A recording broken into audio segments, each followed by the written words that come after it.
할렐루야. 할렐루야. 지난 한 주간도 평안하셨습니까? 지난 한 주간 근심 걱정 다 주님 앞에 맡기셨습니까? 이럴 때 아멘이 나와야 되는데요. 돌이켜보면 정말 지난 한 주 모든 것이 평안하지만은 않았던 것 같습니다. 지난주 나라의 일꾼을 뽑는 지방선거가 있었죠. 물론 각자 지지하는 정당도 다르고요, 생각의 방향도 다를 수 있습니다. 그러니까 저는 그게 당연한 일이다라고 봅니다. 그런데 선거 과정에서 일부 지역에서 투표 용지가 부족해서 유권자들이 불편을 겪는 일도 있었다고 합니다. 그러니까 AI 시대라고 말하고 또 선진국이라고 말하고 우리나라 반도체 강국이라고 말하지만 국민의 소중한 권리가 행사되는 그 과정에서 그런 일이 발생했다라고 하는 것은 참으로 부끄럽고 안타까운 일이 아닐 수 없습니다. 그런데 저는 이 일을 보면서 한 가지를 다시 한번 생각해 보게 되었습니다. 우리가 나라의 문제에 대해서는 또한 불평에 대해서는 많이 이야기하지만 과연 이 나라를 위해서 우리 스스로가 얼마나 기도했는가, 이것은 한번 생각해 봐야 하지 않겠습니까? 나라를 걱정하는 마음은 있습니다. 또 나라를 향해서 불평하는 마음은 있습니다. 그런데 과연 하나님 앞에서 우리가 무릎을 꿇고 간구하는 일에는 부족하지는 않았는지 저 스스로도 돌아보게 되었다라는 것입니다. 여러분들 어떠십니까? 여러분들 기도 많이 하십니까? 나라와 민족을 위해 기도 많이 하십니까? 자, 우리 그런 마음을 담아서 옆에 있는 분들과 이렇게 인사합니다. 제 기도가 부족했습니다. 자, 다시 한번 인사합니다. 나라를 위해 더 깨어 기도합시다. 맞습니다. 지금이 바로 기도할 때입니다. 지금이 더 깨어 기도할 때입니다. 아멘. 영국 역사상 가장 위대한 총리로 손꼽히는 윌리엄 글래드스톤이라는 분이 있습니다. 그는 주일마다 가까운 교회를 찾아가 예배를 드렸습니다.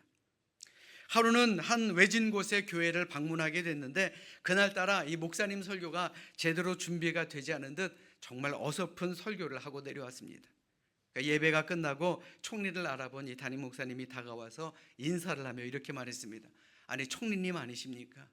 그런데 왜 이런 외진 곳에 있는 교회에 오셨습니까? 우리 총리님처럼 학식이 뛰어나신 분이 저처럼 어눌한 설교를 들으러 오시다니요. 제가 참 죄송하고 저는 이해가 잘 되지 않습니다. 그러자 윌리엄 총리는 그에게 이렇게 말했습니다. 저는 유창한 설교를 들으러 교회에 온 것이 아닙니다. 영국이라는 나라를 사랑했기 때문에 교회에 온 것입니다 라고 말입니다. 그의 대답은 단순했습니다. 자신의 조국 영국을 위해서 하나님의 은혜를 구하기 위해 예배 자리에 왔다라는 겁니다. 나라의 번영이 인간의 지혜에 있는 것이 아니라 하나님의 역사하심에 있다라는 것을 그는 마음속 깊이 이해하고 또 믿고 살았다라는 것이죠. 이는 오늘을 사는 우리도 마찬가지입니다.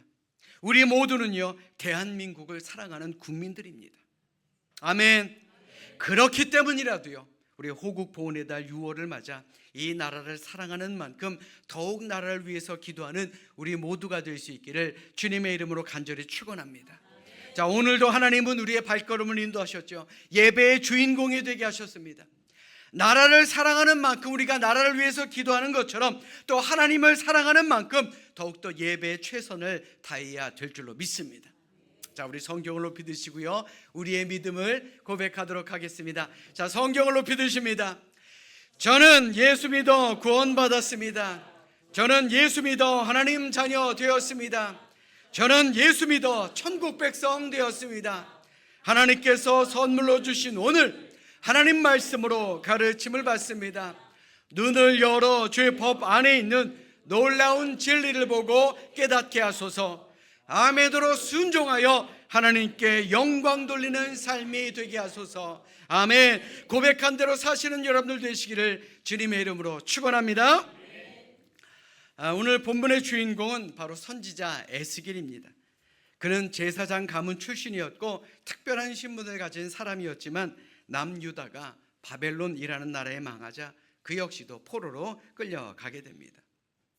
그런데 포로로 끌려간 그 바벨론 땅에서 이 에스겔 선지자는 하나님의 부르심을 받습니다.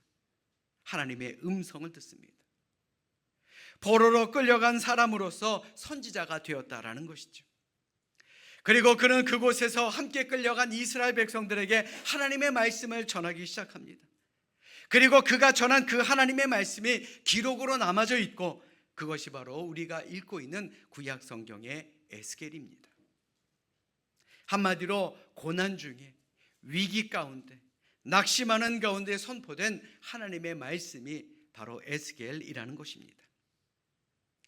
우선 에스겔이 전한 이 하나님의 말씀은 크게 두 가지로 요약할 수 있습니다.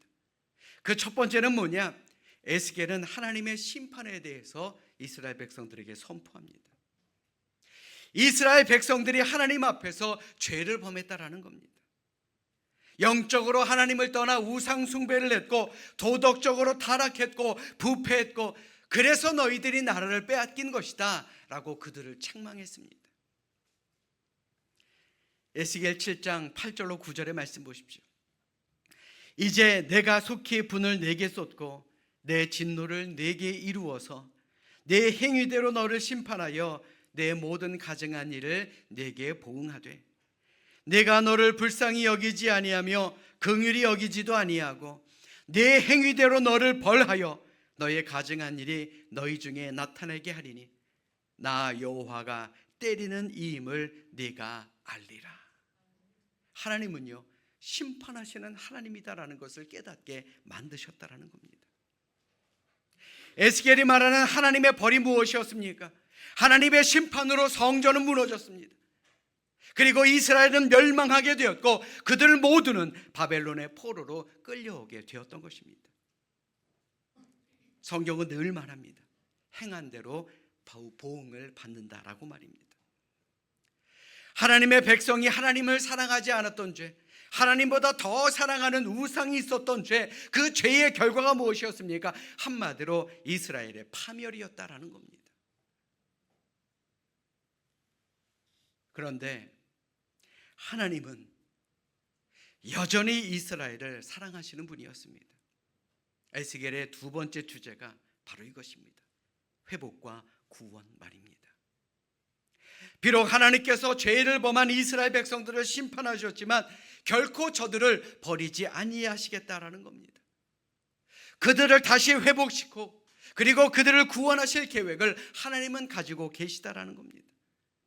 그래서 소망을 가지고 주님께로 돌아오라 라고 에스겔은 외치고 있는 것입니다. 결국 에스겔이 말하고자 했던 것이 무엇입니까? 파멸에 대한 질책과 원망이 아닙니다. 너희들 때문에 이 나라가 망했다가 아니고요, 이제 앞으로 회복과 소망이 있을 것이다, 그 약속의 말씀을 하고 있는 것입니다. 이는 오늘 사는 우리도 마찬가지입니다. 우리도 때로는 쉽게, 너무나도 쉽게 남을 탓합니다.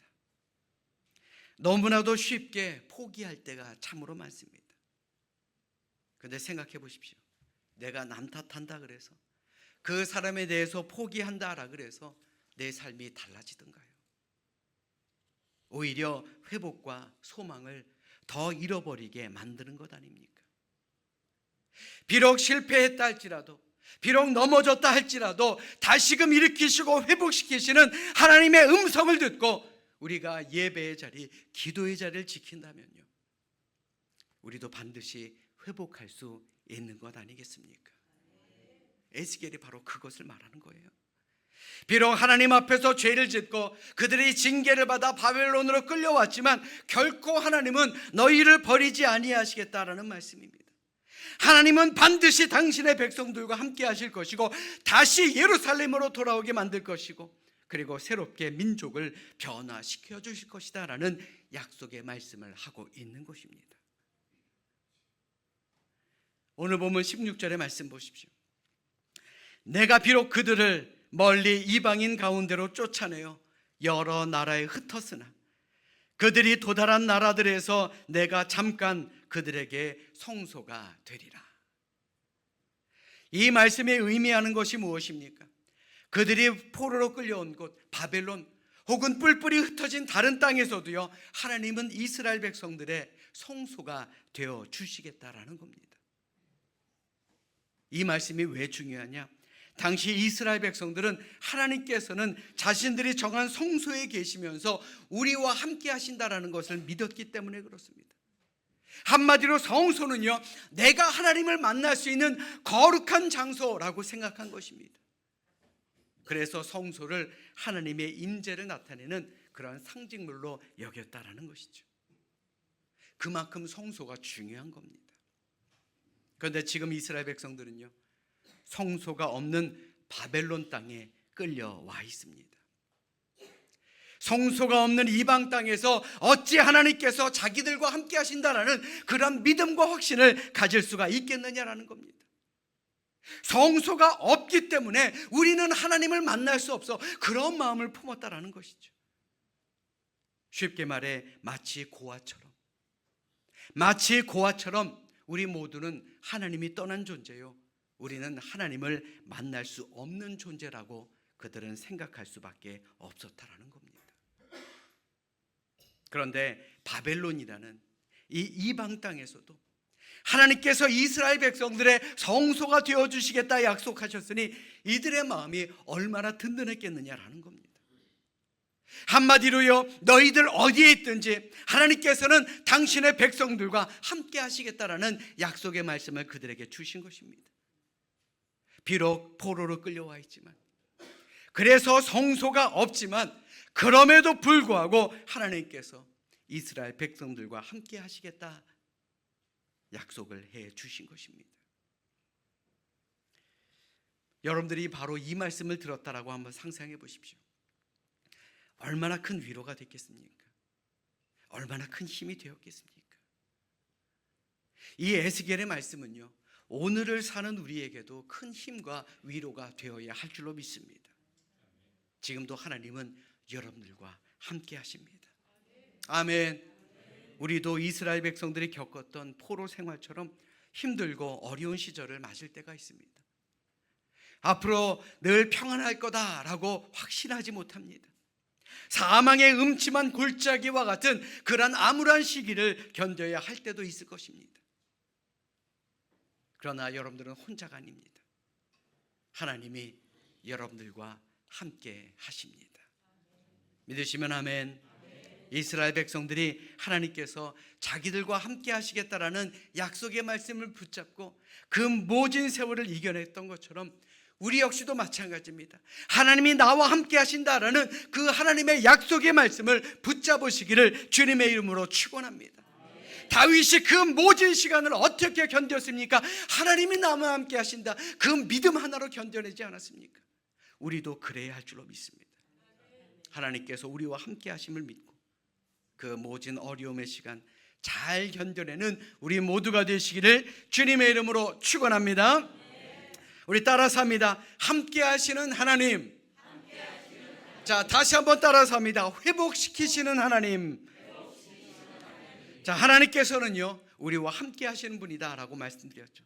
그런데 중요한 것은 그냥 함께 있는 것만으로 끝나지가 않는다라는 겁니다. 하나님은 반드시 우리와 함께 하시고 하나님은 반드시 우리를 회복시켜 주시는 분이다라는 것, 우리는 그 믿음으로 살아야 하는 것입니다. 아멘. 오늘 보면 17절의 말씀 보십시오. 주 여호와의 말씀에 내가 너희를 만민 가운데에서 모으며 너희를 흩은 여러 나라 가운데에서 모아내고 이스라엘 땅을 너희에게 주리라 하셨다 하라. 하나님께서 에스겔 선지자를 통해서 이스라엘 백성들에게 연이어 약속을 하셨습니다. 바로 이스라엘 땅, 정말 폐허가 된 땅, 우리가 빼앗겼던 그 땅을 너희에게 다시 주겠다라는 것입니다.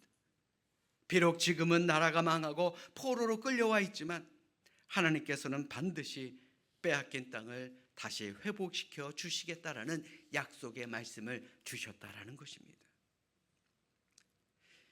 이 말을 들은 이스라엘 백성들, 이 말씀에 소망이 생긴 것입니다.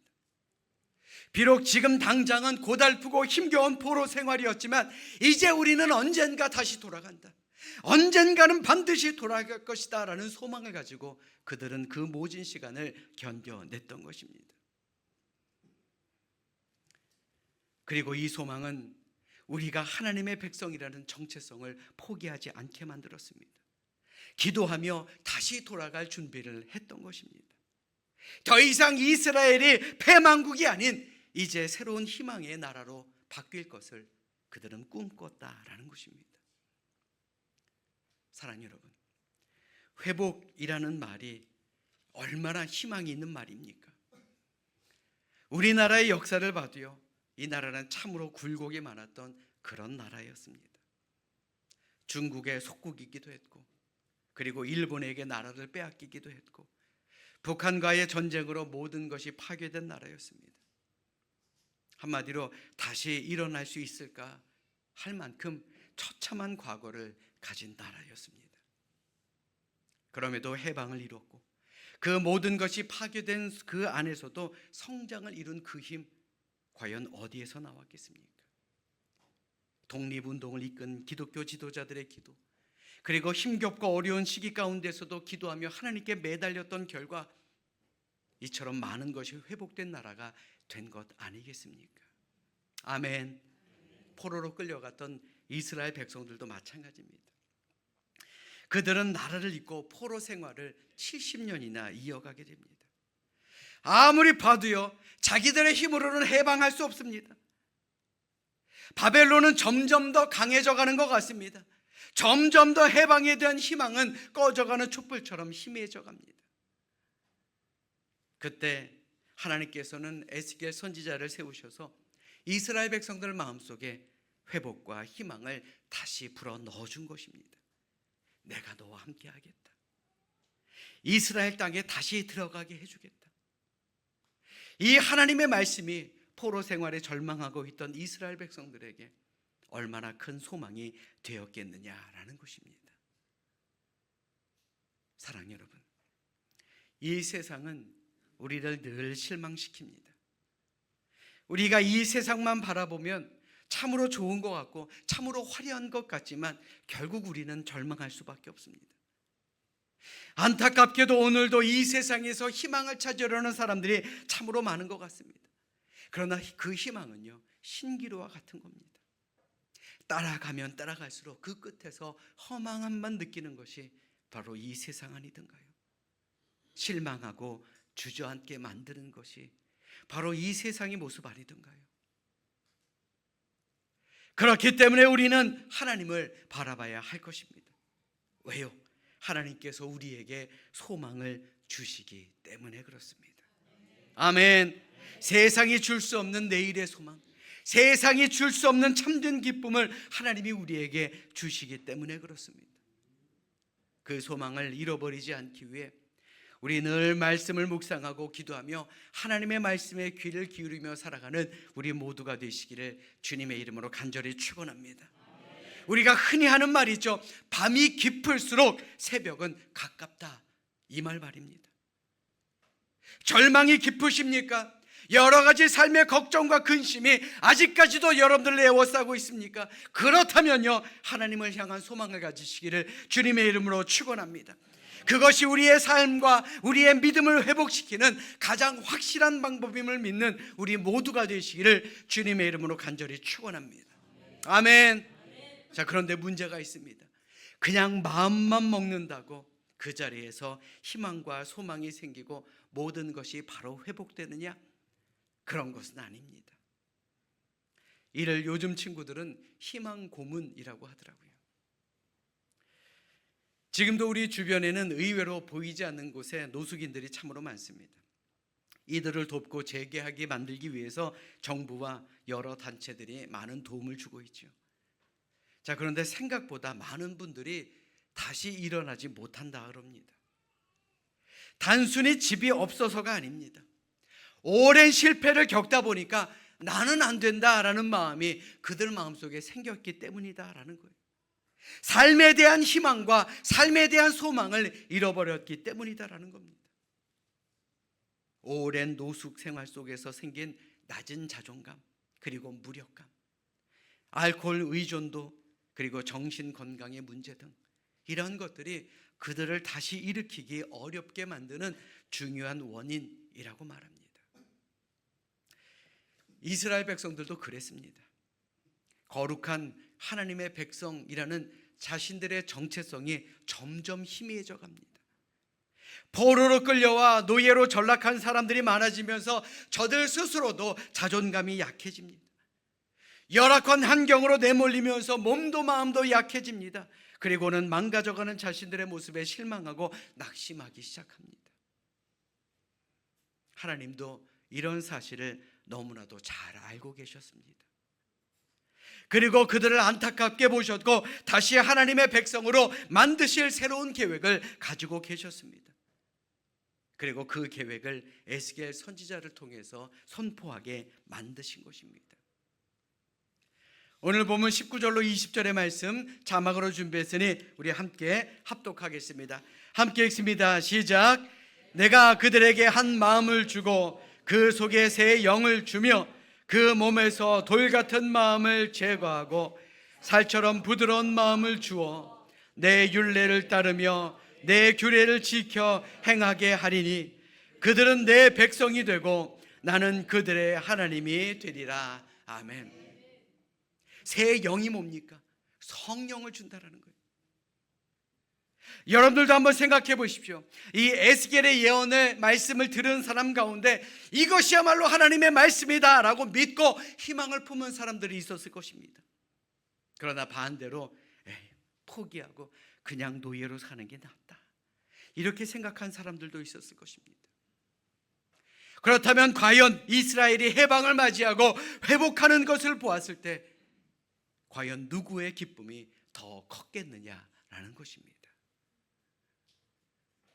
하나님의 말씀이 이루어진다라고 믿고 희망을 품은 사람이야말로 정말 하나님이 우리와 함께 하셨구나.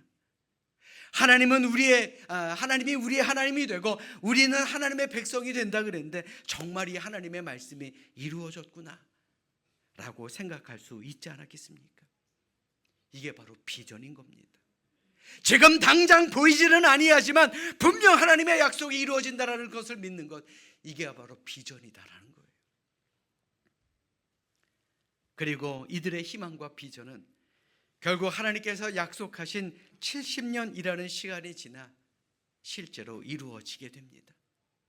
하나님의 말씀을 믿고 희망을 품고 하나님을 붙들고 기도한 결과 이스라엘의 회복으로 이루어진 것 아니겠습니까? 사랑하는 여러분, 우리가 잊지 말아야 할 것이 있습니다.